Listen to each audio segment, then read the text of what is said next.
Hello everyone, this is Bowser Galaxy 10. This is where the fun begins. Welcome to our rambling review for Star Wars Episode 3, Revenge of the Sith. Our third of the holiday marathon, and I think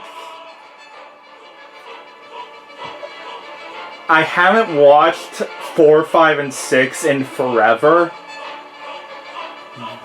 At the moment, this is my favorite of all of them, of all the Star Wars movies, honestly, because it's like, there's so much good about this movie. Yeah. Like after the two prequels, where there's a lot of issues with both of them, this one just exceeds. Yeah. Compared to the other, like the other prequels, it's like, there's some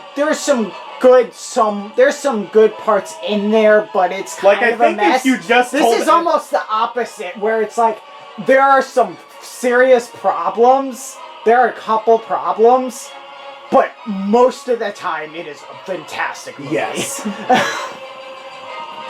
This movie is great. I wouldn't go quite. I've seen the prequels a bit more recently, I think, and I don't think this beats 4 or 5. This is the prequels. Sequels. Not sequels. Original trilogy. Ah! I don't think it beats 4 or 5. We'll see how that holds up when we watch those. Yeah.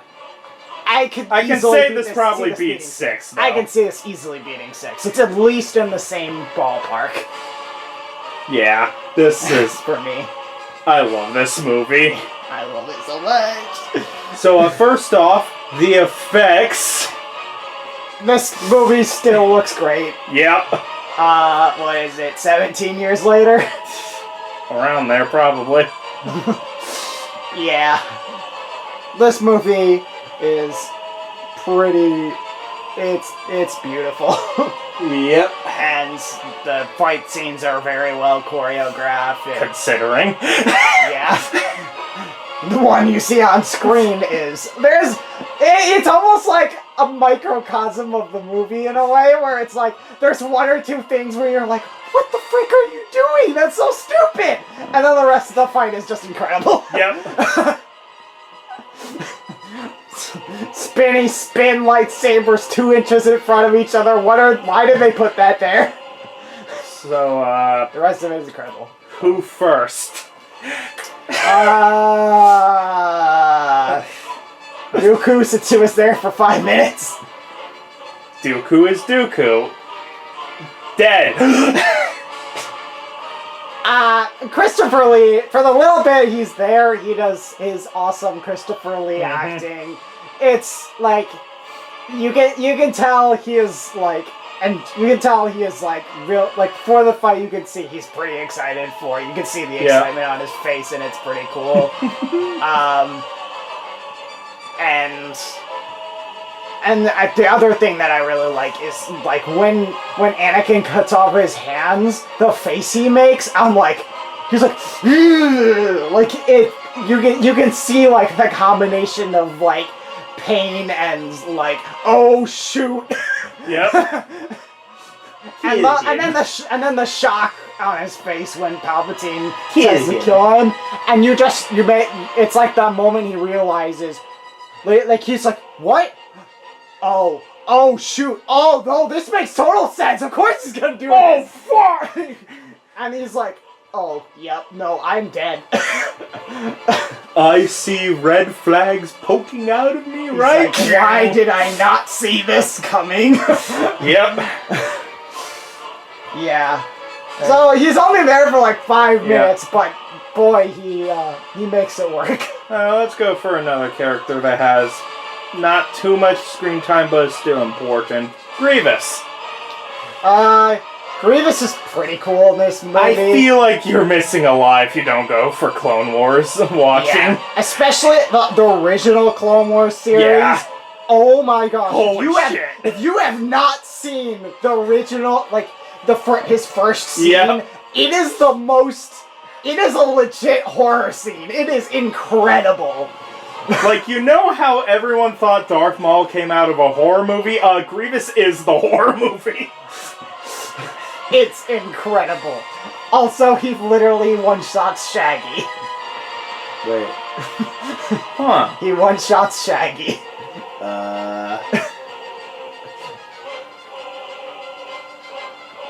Did I stutter? Did I stutter? Not gonna question that because I don't remember that. He only doesn't slaughter everyone there because the clones show up with a literal gunship and just start firing all over the place. Anyway, Grievous in the movie. Yeah. He's fun. He's decently intimidating, but he kind of runs away a lot. Yeah. It definitely feels like one of those guys who are like, we had to keep having him run away so we could get him at the end of a war. Yeah. He definitely feels like the type to be like, you might have defeated me, but I got this! Yep. I will mention briefly, for those of you who don't know, you might be like, oh, Anakin acts like he's seeing him for the first time, but I'm sure he's definitely seen him in Clone Wars. They put in the effort to make sure he never meets Grievous in Clone Wars. Even in the new ones? Yeah, in the new ones. They put in the effort for, like, what is it, 8 seasons. God, he never meets Grievous. Nice. Huge props to Dave Filoni and the crew for pulling that off. Incredible. Nice. Oh man, but yeah, he's pretty cool. He's cool. Like just the moment of when he pulls out 4 lightsabers, the cool factor is just awesome. And then he burns alive, and it's like, oh Jesus. Yeah, so uncivilized. And remember, if you ever feel stupid, just remember, Obi-Wan kicked General Grievous. Ah! Ah! Why did I think that'd work? Again, someone's pulling out at your stomach. What would you sound like? Yeah. Also, quick side note, I can't watch this movie without thinking Palkia. People who know. What?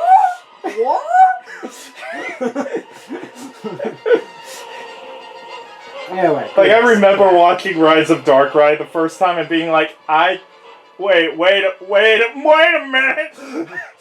Hold up! Okay, who should we discuss next? Probably one of the throwaway Jedi. Windu!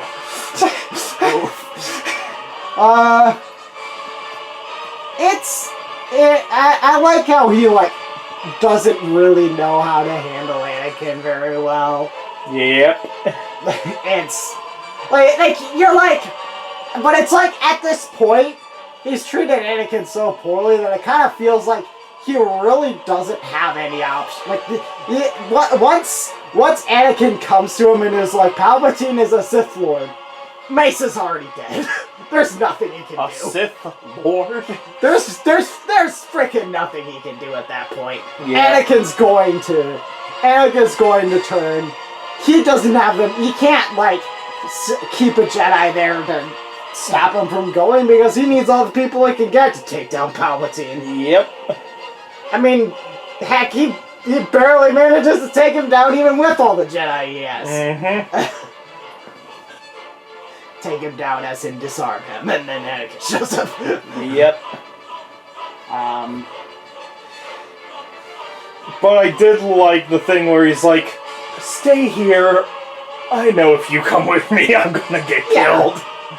Yeah.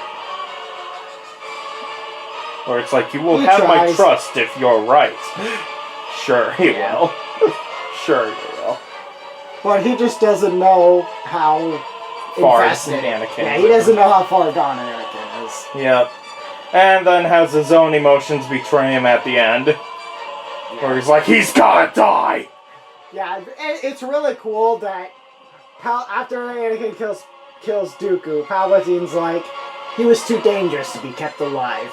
And then literally, Mace Windu with Palpatine, he's too dangerous to be kept alive, says the exact same thing. That's really cool. I love that. Yep. And then he gets blown out the window, and some dude out there is like, "Holy crap!" Meanwhile, all the people driving by while Mace is fighting Palpatine, being like, "Dude! You have no idea what's going on! Dude, you are not gonna believe what's going on here!" There's like a lightsaber duel at the Senate building! What the heck? This is awesome! Go get popcorn! Aw, damn it, it's over! And then that guy has Mace Windu laying on his car. Oh, shit! Oh, guess I know who lost. Alright, so... Padme? Or should we say that for later? Yeah, later. Are there any other throwaway Jedi? Yoda? Besides Yoda? Nobody... I mean, we could briefly talk about the, Order 66 Jedi. Which are all people who you don't care about unless you watch Clone Wars, in which case you're like, oh shit! First time you watch. Oh man, it's the droid attack on the Wookiee guy, he's dead. Oh, it's the hot blue lady, she's dead. Oh, it's that guy with the cool mask, he's dead. Second time. No! Third time. Oh, come on, he got killed by that! It's like, oh, come on, Ayla, you're way better than that. What the heck? One shot. Ah! It almost looks like she starts falling over before she gets shot. Yeah. That's ridiculous. Yeah. And then those clones are literal bullies and they just keep shooting her body. Yep. I guess I just want to be. And we also get the soldiers' first racial aggression against Wookiees. Yep. Why even do? Why? So it begins. The horrifying treatment of the Empire towards Wookiees. Which would be taken back in the holidays. Let's forget about that part. Anyway. I need you to edit that out of the video. That's a joke.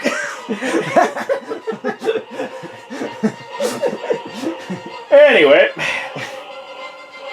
Yeah, let's go, Yoda. First off, his scene with Anakin while Anakin's asking for advice is pretty much like, why did my mother die? Oh God, God works in mysterious ways. Yeah, it's literally the Jedi equivalent of that. Like, he's just like, I need advice, Master. And he's like, what is my counseling book say? Fear is a path to the dark side. Path to the dark side. Yes. You must learn to sever connections with those who you want to lose. Connections. Yes. Pretty much.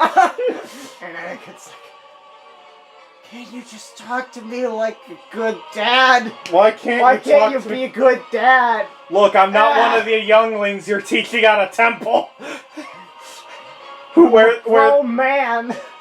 Dad, Bobby took my teddy bear. You must learn to lose the things.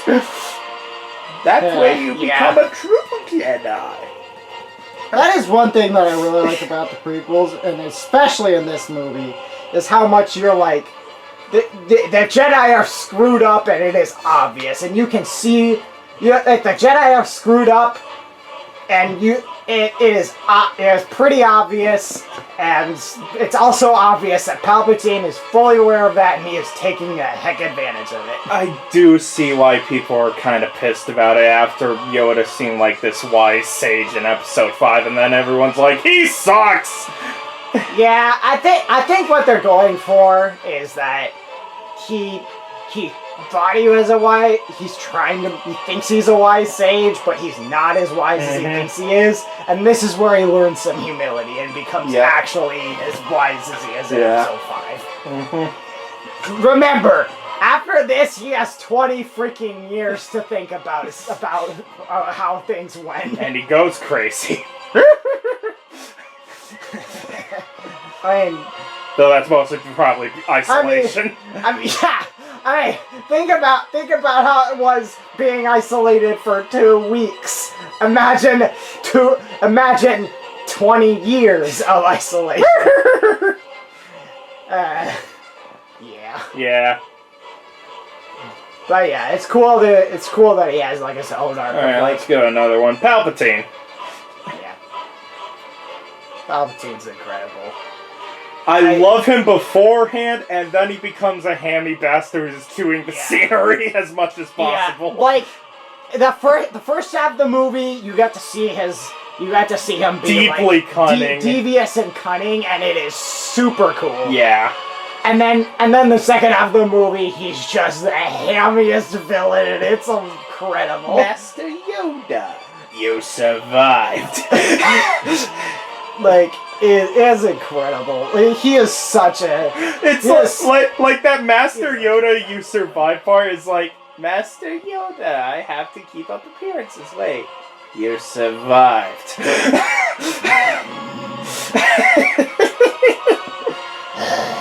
I do love the beginning of that scene where Yoda is just... Yeah, the guards are like, huh? What?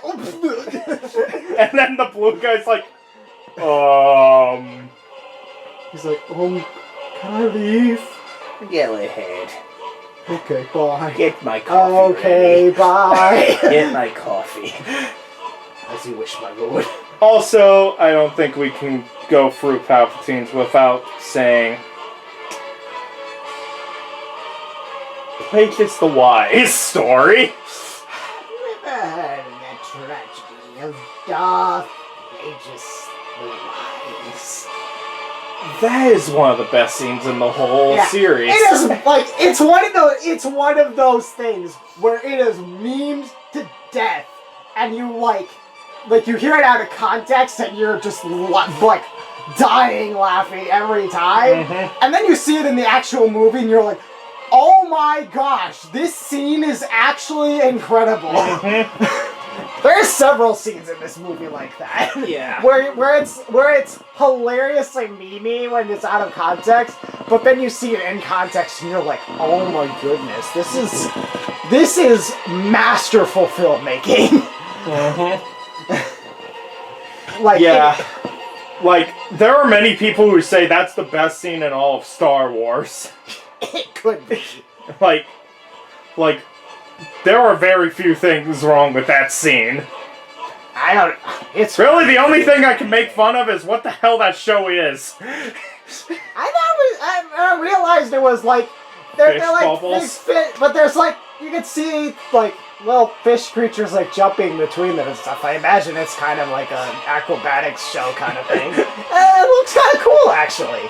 Also, it's just kind of hilarious to think that someone's taking over the Senate and is saying their evil plans while watching SeaWorld attractions. I don't know, but that just sounds funny yet still fitting. Hey, even a Sith boy's gotta find time to have fun, right? Even a Sith boy's gotta have a good time. Oh god, who do we go for next?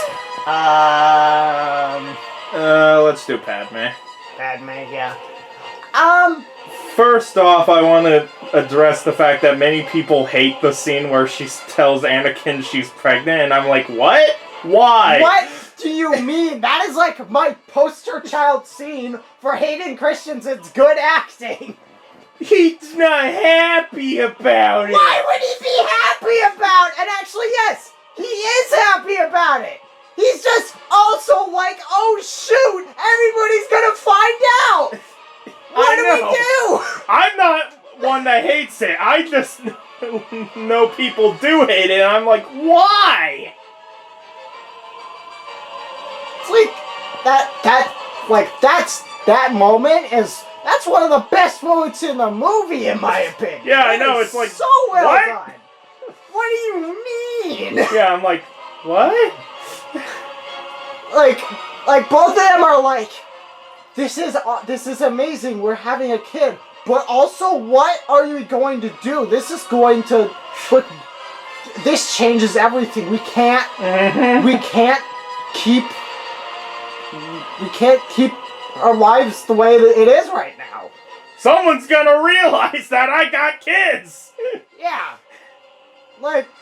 We're gonna be found out. There's no way we can continue hiding this. It's like,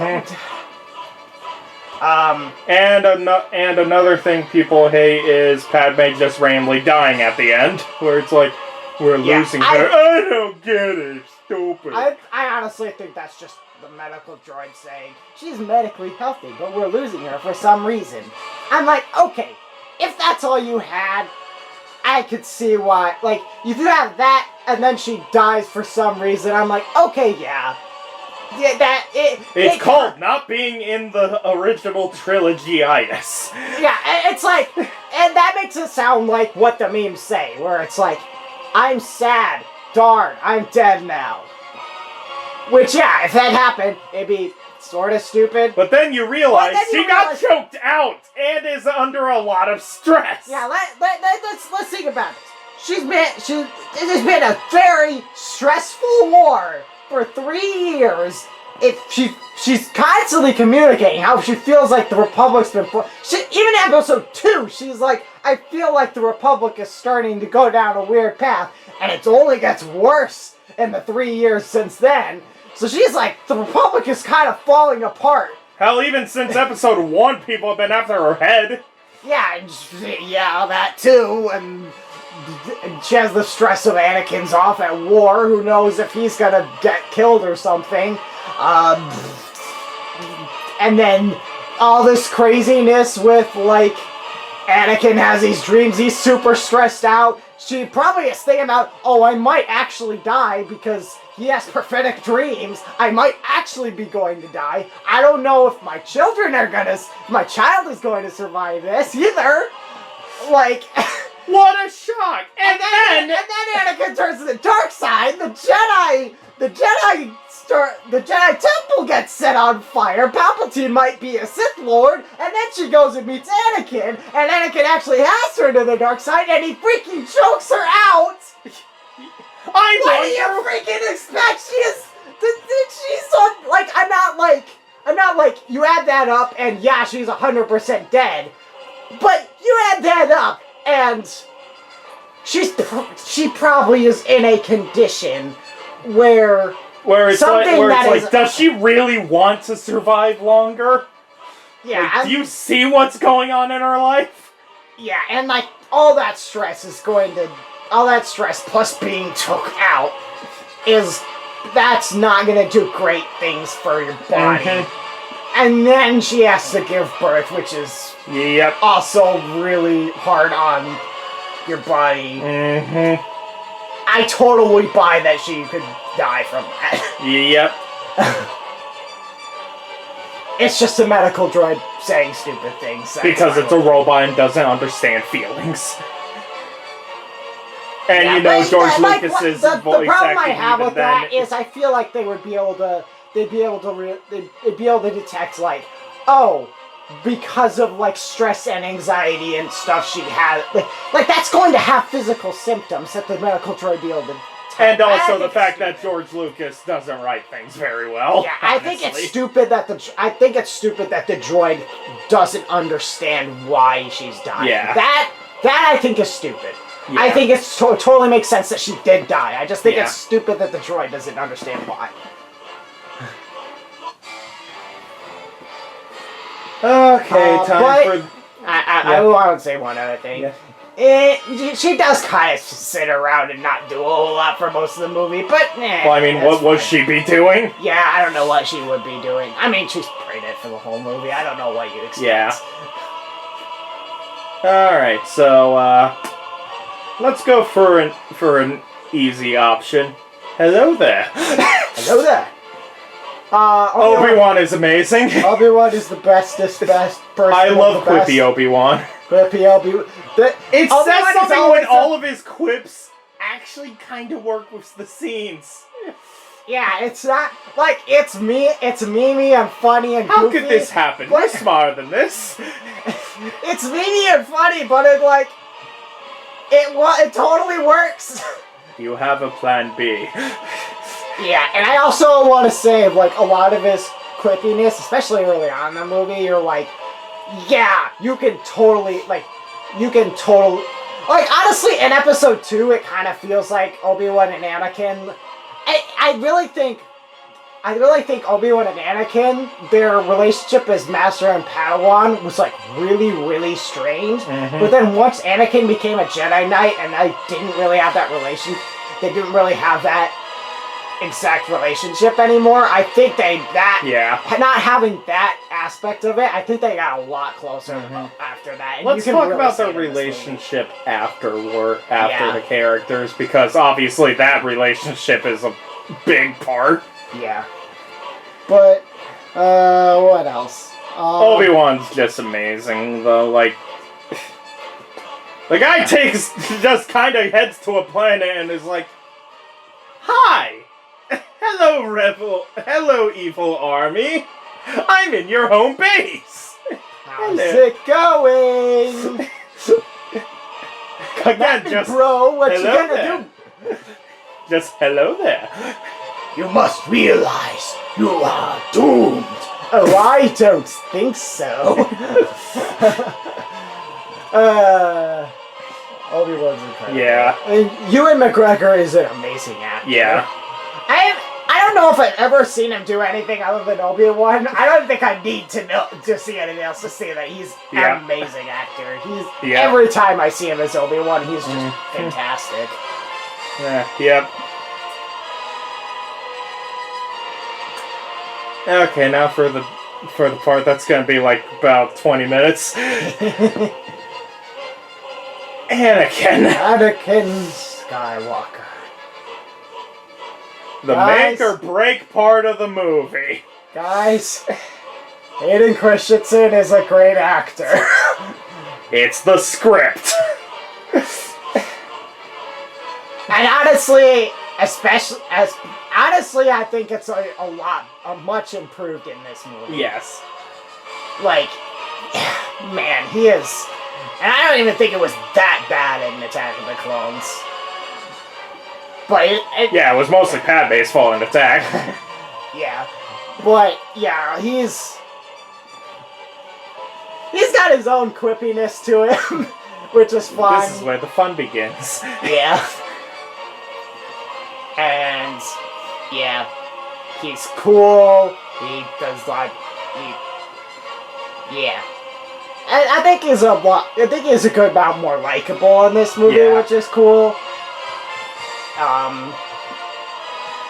Let's see, what else is there to say? The turn. Watching it again, I'm like, I 100% buy it. Like, yeah. I think it's very well done, actually. Where it's like, oh shoot, my wife's about to die. This guy might know. He hates my friends. Yeah, like, his trust in the Jedi is very strange. Because he's very close with Palpatine. Because let's be honest, Yoda and Windu are not helping matters. Yeah, like they're just making his feelings. They're making his feelings even worse. So treating him like a child. Yeah, he's getting even more and more stressed about Padme. He can't talk to anyone about it except Palpatine, and then Palpatine starts goading him on about it to go to the dark side. Save life. So he just gets it. He gets it in his head that it's like, oh, you're the only option I have here. Oh, and by the way, I've heard. I don't know if this is canon or not, but I've heard at least theories that Anakin's vision was not a real vision, but Palpatine caused him to have it. Which I really like that idea. I really like that idea. That is my headcanon. It wouldn't surprise. if George Lucas considered it canon, I wouldn't have that much of an issue with it. It's my headcanon, personally. I really like it does sound like something that Palpatine would be able to do. I mean, considering, let's be honest, Sidious is kind of the father of Anakin. Yeah. I think that's pretty much all but confirmed. Yeah. But yeah, he, like and another one of those scenes where another scene that I think is super underrated. I think I've seen people like diss on this scene before, which I'm like, what do you mean? When Mace and the other Jedi go to arrest Palpatine, and Anakin's just in the council room. Yes. And he just like looks out the window. He's like just standing there looking out the window at his and Padme's apartment, and then you go to Padme on the balcony looking back to him, and then you just see Anakin shedding a tear, and it's just this like super sad, like the super sad music playing. Yeah. And it's like that scene is amazing. Is beautiful. Where it's like you can clearly see that Anakin is in such like a turning point where it feels like one of those points of like an RPG with multiple endings where it's like, stay at the temple, go see, go see what's going on. That really is the most turning point of all of the scenes, where it's like, if he stayed at that temple, the original trilogy would never have happened. Yeah. But, man, that scene is incredible. Yeah. And then, yeah, and I just like, another thing that I've really noticed on this viewing is even once Anakin dedicates, like he's like, I'm going to serve you, Palpatine, occasionally you can just see little bits in it. You can almost see in his face. You can see his tears sometimes. Yeah, you can like see in his face at several points where you're like, even he's not fully. To me, it looks like he's like, what it looks like to me is he's like, what am I doing? But I can't go back now. Yeah. He's like, I wish I didn't, like he's like, this isn't right, I shouldn't be doing this. But I'm too far in. I cannot too far in. I cannot go back at this point. And this is the only way forward. Like, if I don't do this, Padme's gonna die. I have to do this. And then Padme shows up at that area, and it's like, oh. And pretty much everything goes wrong that could one thing I noticed in that scene that I really loved is you can see, like, Padme's, like, talking to him, and he's literally not even looking at her. Yeah. Like, he is not listening to what she's saying. Mm-hmm. He's doing the thing where he's just waiting for her to stop talking so he can say the thing he wants to say. Yeah. Which is like, oh man. The And fact that then at that point stupid Obi-Wan decides to show up and things go horribly wrong. Yeah. Yeah, and then he's like, oh, nope, you betrayed me. Joke. Yeah. That scene is really, really good too. And really, it's at that point where you realize that Anakin's too far gone even now. Like even at the point he was talking to Padme, he could have still stopped.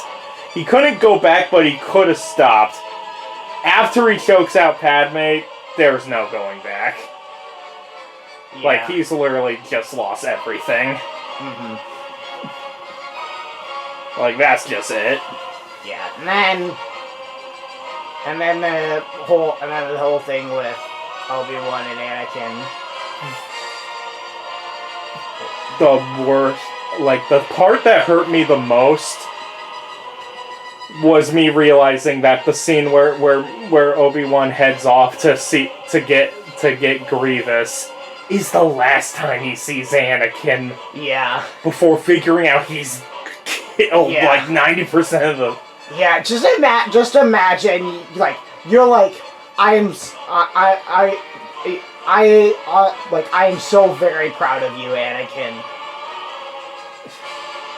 And then that's the next so time long, you my see... friend. May the Force be with you. So long, my friend. The Force be with you. I am so very proud of you. And then the next thing you see... And then the next thing you see is him murdering children. Yep. And it's like... Oh, man. Like, oh, you can see on Obi-Wan's face where it's like, I can't believe this. I don't want to believe this. Yeah. And also I noticed in that scene where Obi-Wan is like, let me fight the Emperor. I can't fight Anakin. Please don't. Yeah. Oh, man. Obi-Wan's incredible. Yeah. Ewan McGregor is just perfect. Yeah. Then the duel, as we mentioned, is incredible. It's one of the best fights in all of the Star Wars series. Yeah. And like, honestly, I don't know if anything surpasses it. I really like...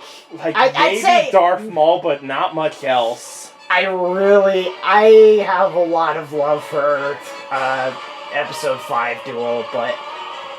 I haven't seen that one in a while. Yeah. I'll give you that. I'll have to wait till I see season. But this one might... I'd say this one might be... It's like this one probably has higher highs and lower lows than that one, where it's like most of it is probably a little bit better, but then they have the stupid spinny spin thing, and I'm like, why did you put that in here? That's so stupid. Yeah. But yeah, the rest of the fight though is just amazing. It really feels like this it definitely feels like this one where it's like, oh shit. Yeah. But it also I feel like a lot of returning fans already knew who would win the duel, but they were just like, how? Yeah. And how close does it come? Especially with the time skip where it's like, you don't know if Obi-Wan just had some major injury. Yeah, and it's also, like, one thing about the duel that's really cool, that you might not notice right at first, Obi-Wan is retreating the whole fight. Yeah. He did, like, you could tell he is not, like, he's not able to, like, bring himself to properly... Yeah, he's always, like, moving away from Anakin at every chance he gets. Until the very end when he finally... Where he's like, don't do it! Yeah, where he finally is able to actually go on the offensive for once. And it destroys him inside. Yeah. And... yeah. Even though that part's been memed to hell, it's like... It still works so well. Yeah, it's memes like crazy, but the thing that you can see Ewan McGregor's face. It's like that scene is like I'm like, Ewan McGregor is an amazing actor, and then I see that scene and I'm like, okay, he just went up like 2 entire tiers from that scene alone. That is, in my opinion, that is like Ewan McGregor's crowning achievement of acting. It is spectacular. Yes. Just screaming at Anakin, being like, you didn't have to do this at all. Yeah. And then Anakin, like, I think that, like, the moment, like, it's like, it's already amazing, and then you have Anakin screaming, I hate you, which I'm like, that's a good line. I wouldn't say it's amazing, but I really like, what I really love is he screams that at Obi-Wan, and then Obi-Wan is like, you are my brother, Anakin. I loved you. And then he's just quiet and just eyes wide. Yeah, when I see Anakin's face and I almost feel like he regrets what he just said. Like he's like, yeah. I don't actually hate you, but I can't take that back now. Yep. And then Anakin catches on fire, and oh my goodness. Both Anakin, Hayden's acting for being on fire is so painful to watch. And Ewan McGregor's reaction to it. Being like, I can't help you. Yeah. You're too far gone. And I feel like there's also an aspect of like, he's like, I know I should just kill you. That would be a mercy. But I can't do that. Like, he can't even bear to look at him, even though he knows, I should just kill you. It would be a mercy, but I can't do it. And it's, that scene is so heartbreaking. Yeah. And so painful, and I love it so much. Okay, let's go over the scene. Darth Vader suit. First off, the fucking breathing. That is kills every time. Okay, I get chills like 3 different times in that scene. Like I think it's like when you I get like a little chill when you first see the mask coming on, and then like when you see his face, like zooms in on his face, and then you see the mask from his perspective coming down on him. I get bigger chills from that, and then it locks into place, and the breathing starts, and then I get even bigger. I like how the music just completely stops once the mask clicks into place, and just silence and just breathe. Yeah, that is like that right there is like, I'll be honest. That is like the highest tier of fan service. Like, ever. I'll be honest. If you stop the scene right there, it's one of the best villain reveals of all time. They could have stopped it right there, and it would have been a perfect scene. Let's go over what they did, though. Yeah. I don't personally have a problem with most of the rest of the scene. Yeah. I don't think it's as good as the first half of the scene. Yeah. I think hearing James Earl Jones is awesome. Yeah. Hearing James Earl Jones. Honestly, I almost take back what I just said about ending the scene right there with the mask. I think they needed James Earl Jones to speak. Yeah. They needed that one. That was like the one more thing that they needed to fully sell the fan service. The one thing that I'm like is the part the one thing that knows. the one horrible mar on this almost perfect scene. No! It's so bad! It's so bad! It makes me anything so upset. Could have been better. Anything but that! Oh my gosh, it's so bad. It's been memed to hell, and it's the only part of the meme where it's like, this doesn't work. Yeah. I mean, and like you've meant, like, I talked about, like, I've thought about this quite a bit, and I've thought about, like, the idea of him just being silent and, like, slowly walking away. I thought of the idea of him just crumbling to the floor and just pounding. I like that too. But, honestly, the more I think about it, I think him just wordlessly screaming would also be really good. I think that would also work quite well. Yeah. Because, I mean, the way it is, I think what I like about that is I feel like Darth Vader being angry tends to be a lashing out kind of anger, not a quiet, internalized anger. Yeah. And like it kind of shows in that scene where he like starts crushing the medical droids and stuff with the Force. So I think if he had just screamed, I think that would have been pretty good. I think I would have liked that. Maybe have him scream while crushing everything, and then just walk. Yeah. Just have him just slowly walk off, like after screaming, where he just is like anger out, thought. Yeah, maybe scream and then collapse to the floor, and then just like look down. Yeah. Slowly look up. And then just kind of cut the scene there, maybe. Yeah. Something like that.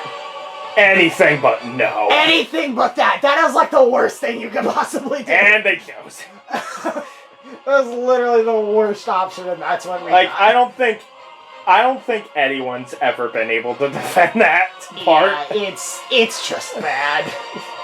Like, I don't think I've ever seen anyone try to defend it.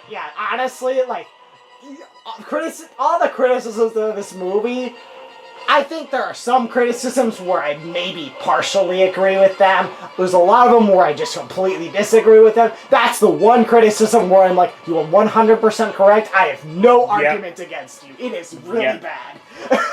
Yeah.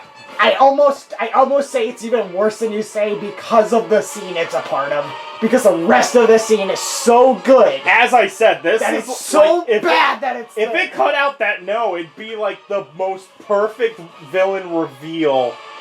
And it would have been the most hype thing for any fan. Yeah, it would have been competing for like the best scene in all of Star Wars, probably. And then the no. And then the no ruins it. And it just throws it down so hard into being the joke of the franchise. Yeah, it's really frustrating. Yeah. And then there's the Death Star reveal, and it's like, meh. Okay. Cool. You already got the Darth Vader. There's not much to a Death Star. And I'm glad the scene's there. And also, it does add something to the movie, it's like, really? They spent 20 years making that? I mean, they have just the skeleton of it right now. Yeah, but it's like, they have 20 years to build that thing? How does no one get the plans earlier if you're working on it for 20 years? Yeah, I maybe would have liked it if they only had, like, a quarter of it, of the outline, but maybe they just want to make sure that everybody can tell what it is. Easily. Yeah.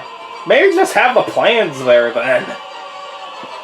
Yeah, maybe have, like, the ring as, like, someone, like, has the plans or something. Has, like, someone's, like, holding think of Darth plans. Vader just having the plans, like, on his hand from, like, a hologram or something while looking at this I kind of like the something. idea of it being, like, an officer nearby. Maybe. Maybe do the Tarkin guy, since I noticed he was right in the corner there. But yeah. I mean, I'm glad the scene's there. I think the movie would be worse without it. And then the New Hope homage with the suns. I don't know what the point of it is other than... Fan service. Fan service. That's the only reason. It's fine. Hell, it plays the New Hope soundtrack then and there. I don't have a problem with it. It's just, it's like the Death Star thing, where it's like, yeah. It's better to have it than not have it, but it doesn't add too much, honestly. Yeah. Well, yeah, other than that, final thoughts on the movie. It is a mixed bag, but it is still amazing. If you can get past its faults, this is an amazing movie. Yeah. Like, it is like, there is so much worth watching here. And it's honestly amazing that, like, Phantom Menace was kind of a mess, Attack of the Clones was a big mess, and then they managed to come back with this movie. Yeah. Like, this movie is almost as good as it possibly could have been after the first two. Like, almost every problem with this movie just comes from the fact that it has to follow up on the first two. I'll be honest, I think this movie being as good as it is the reason we still have Star Wars things happening today. Can you imagine if this movie flopped? Like, it would have been done. Like, the Star Wars would have been done right then and there. No one would have gone back to it. I don't think Disney would have made any sort of sequels or anything after if 6 didn't do good. Possibly, yeah. Like, I don't think if Free didn't do well, I don't think anything would have happened with this franchise. That's possible. It might have still been able to make. I might have still been able to make a comeback just because of how huge the original is. But people would have been a lot more like, I don't know. It would have been a much harder sell, I think. Yeah, but I think Free being as good as it is the thing that could possibly save this series. Yeah. Hell, it's the reason why Lego Star Wars and other Star Wars games still have Episode 1 and 2, and people play them just to get to Free. Yeah.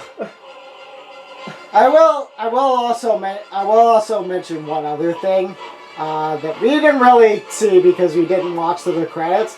One thing that's really cool with the credits music is it's almost all Episode 4 music.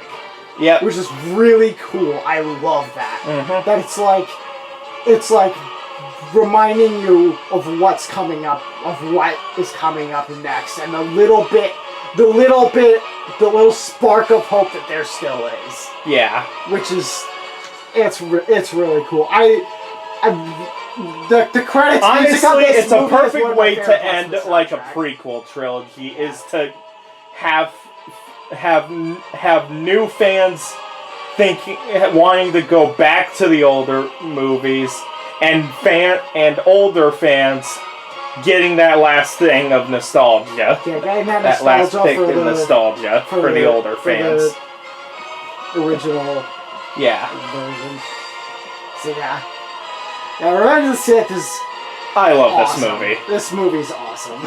Again, it might be far and away the best of the prequel. That's not even a contest. Yeah. Hell, it probably beats at least one of the original trilogy. I will I am not like after I'm not surprised when I'm not I don't. It's not my personal opinion, but I am not surprised when I hear people say this is their favorite Star Wars movie. I'm like, that I still gotta sense watch to me. 4 and 5 again, but it's like this easily beats 6 though. Yeah. Like I think if I remember correctly, this easily beats 6. It might be 6. I'd probably have to watch it again. Yeah, we'll have to see. We'll have to actually like rank all the stuff by the time we get to 6. We'll have to rank it all by the time we get to 6, where our final standings are. Yeah. I know 2's probably at the bottom, though. Yeah. Even for me, it's probably at the bottom. Even with all my nostalgia for that movie. Yeah, 2 and 1 are not probably good. still on the bottom. Yeah. But it's like, it's gonna be interesting to see where we place Free. Yeah. I'm probably gonna put it high. So anyway, time for big nostalgia next time. Star Wars Episode 4, A New Hope! Yay!